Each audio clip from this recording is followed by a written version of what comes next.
Hello everyone. Welcome to Progress Post once again. This is a channel where you get opinions upfront on multiple issues of concern to everyone. Watch this till the end and do share your opinion on the post. I'm Dev Kumar bringing you today's post. I would like to begin with a note of apology for the long absence. Today we are going to take a closer look at the unprecedented and unwarranted charges of corruption within India and not in the US against Indian tycoon Gautam Adani made by two major bodies of the US government, the US Department of Justice or DOJ and that country's stock market regulator, the Securities and Exchange Commission or SEC.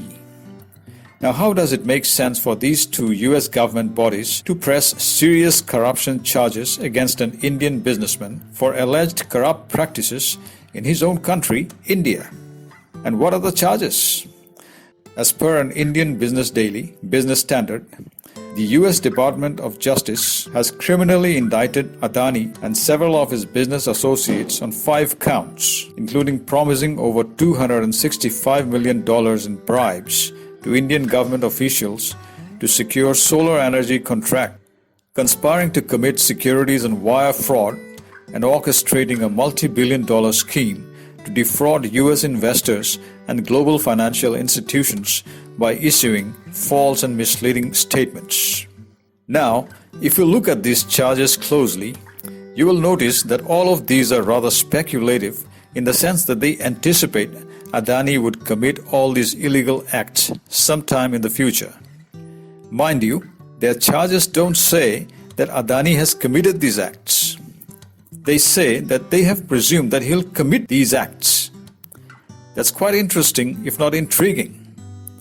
Meanwhile, the Supreme Court of India, as expected, has asked Indian stock market regulator, the Securities and Exchange Board of India, or SEBI, better known as SEBI, to conduct an inquiry into these charges and submit a report within a particular time frame.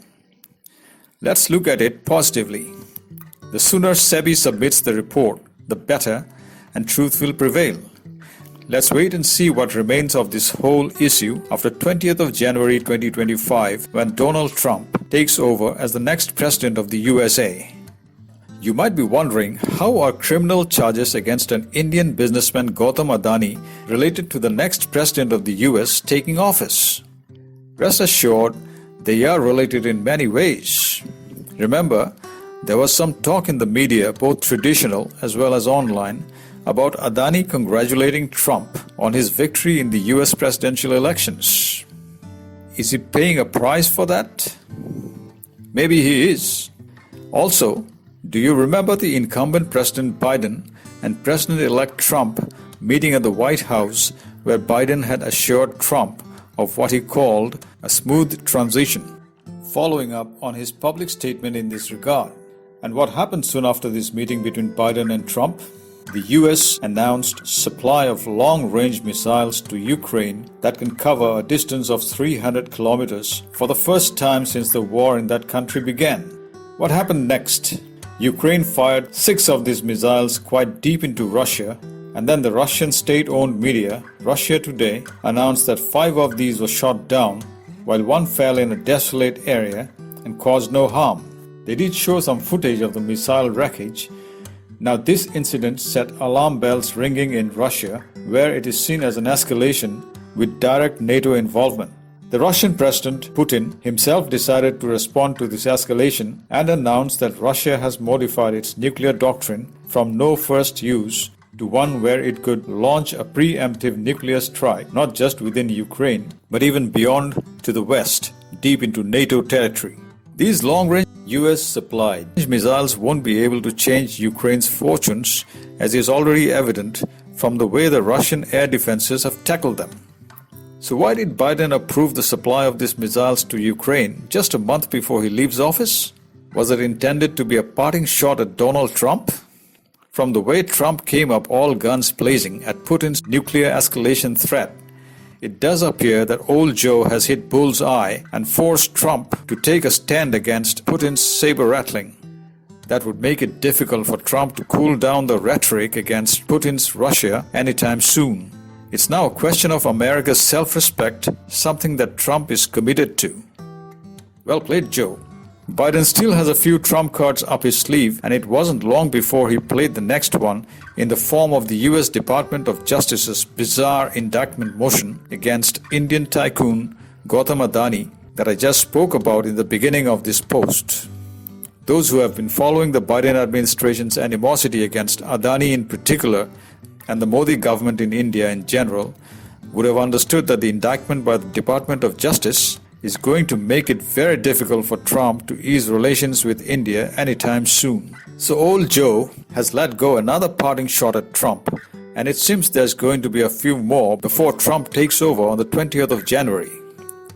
I would expect the Indian government to take this indictment order against Adani by the US Department of Justice on its stride and focus more on controlling the nuisance caused by the mole of the US deep state in India, who is out on bail on corruption charges and happens to be the current leader of opposition in the Indian Parliament. The Modi government would do well to refrain from unnecessary rhetoric other than the standard rebuttal that they had given when summons were issued to Indian National Security Advisor Ajit Doval by some US county court.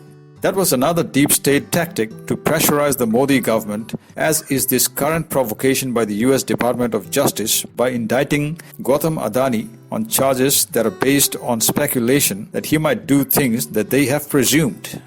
Understandably, the thinking in the outgoing Biden administration is that there's nothing to lose and everything to gain by indulging in this kind of white-collar hooliganism. One of the main objectives is to make it as difficult as possible for Trump to resolve the mess before long.